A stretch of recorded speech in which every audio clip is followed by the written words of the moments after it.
With us is Matthew Hunt, the COO of Pay.uk, which is the UK Retail Payments Authority. Matthew, let me ask you first of all, um, many leaders seek to control as much as they can. So they see control as really their priority.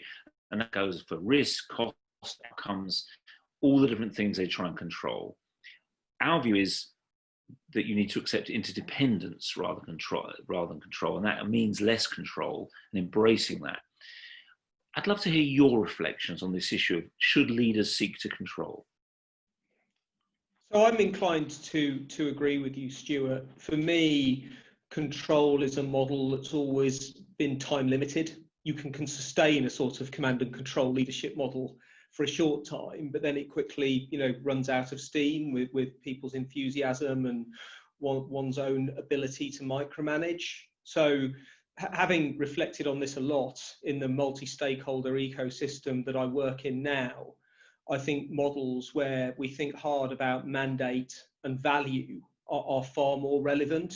If we constantly seek to renew our mandate amongst our stakeholders and really focus on how we add value to them, it's much more of a mutually beneficial relationship that is in place correctly at the strategic level, and from that, the correct set of outcomes will flow without having to micromanage them. Has COVID changed any of that?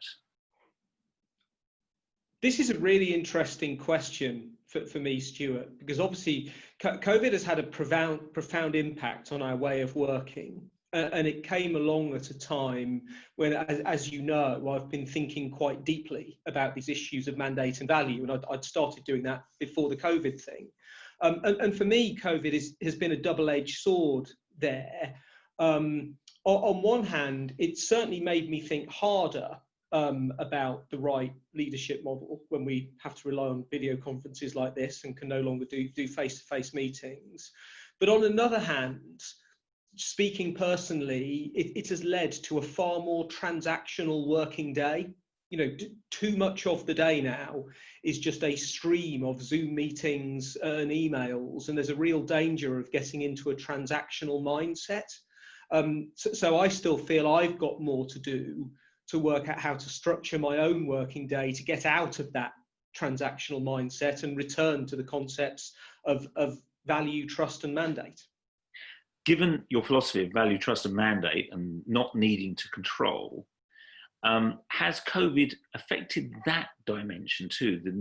The way either you can or can't control, your need to control, the need to control things as we emerge, all of that stuff, the decisions you've had to take, and many organisations have had to take.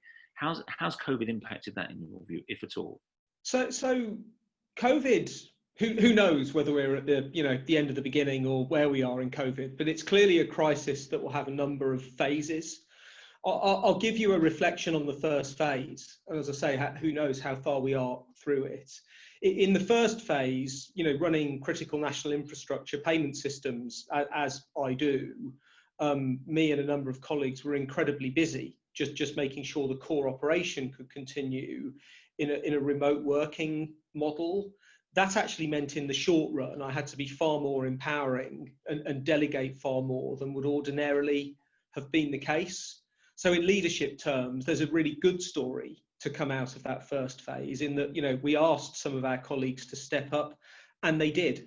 But I think my point in the previous answer about the transactional working day, there will be future phases of this, and I think we'll need to keep adjusting. Now, you've referenced the fact that you're leading in a multi-stakeholder ecosystem. And in that ecosystem, you said you can't control. You have to ensure that you're delivering value against a defined mandate. I'd like to get an understanding of you. What changes if you view your environment as an ecosystem where you're engaging with different people some you're serving, some you are serving you, others are regulating you. There are all sorts of different people in your ecosystem.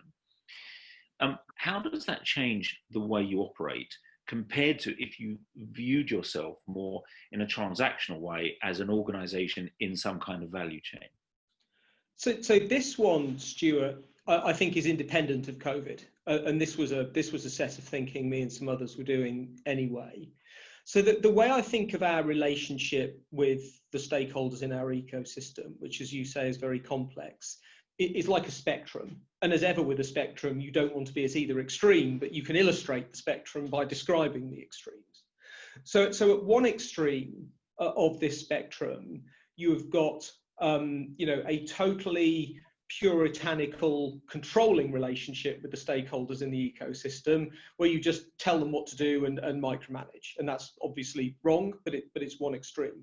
At the other extreme, you could have no leadership values at all, not stand for anything, and just try and do everything as a sort of referendum amongst what your stakeholders say, and you'd just be captured by them all, and that's wrong too. It's certainly wrong in my industry because I'm on the board of a company that's supposed to exercise independent governance over the payment system. So we can't be at either extreme. And what I've been thinking about hard recently is where on that spectrum do we need to be? And the really fascinating thing is this. It's actually really hard to write down. You can't write a formula for it or a set of process instructions. You sort of have to feel it based on your relationship with your stakeholders and feel it issue by issue. And that's why, in particular, trust and relationships are so important, because you only get that correct feel if you have close relationships with the stakeholders in your ecosystem. Can you talk about the importance of a shared ambition and a clear vision in the successful performance of a complex ecosystem? Sure, Stuart. So for me, this is about outcomes and focusing on outcomes. When projects or businesses get into trouble, I think too often this is because they focused on outputs or deliverables rather than outcomes. And therefore working with our stakeholders to stay focused on the right set of outcomes is crucial. And I'll finish here with another COVID reflection. It's already clear that the financial crisis caused by the COVID restrictions is bigger, I think far bigger than the global financial crisis of 2008. We are therefore in the biggest financial crisis for very many years, potentially since the Great Depression. That means the context is changing hugely. We don't fully understand it yet. And therefore, working with our stakeholders, keeping our ear to the ground to make sure that we keep what the right set of outcomes is refreshed, because those outcomes could be impacted by this financial crisis that we're now in. So working with our stakeholders to make sure we're shooting for the right outcomes and we maintain that shared vision will be absolutely crucial. One of the things we hear, Matthew, is that it's about relationships. That's what will make ecosystems work, and that relationships are built on trust. I'm interested, how do you become trustworthy and build trust and maintain trust from your perspective? Really good question, Kevin. And to think back to one of my answers, this is where it's actually a hard question to answer, because so much of it is about judgment and feel. And I don't think, or at least I've not read a set of process instructions for it. So maybe I can just give you some examples. But one of the key things for me is seeing situations from another person's point of view. That's actually a really helpful piece of advice that I've found generally when presenting. It's really useful. If you present from the point of view of the audience, you're a better presenter.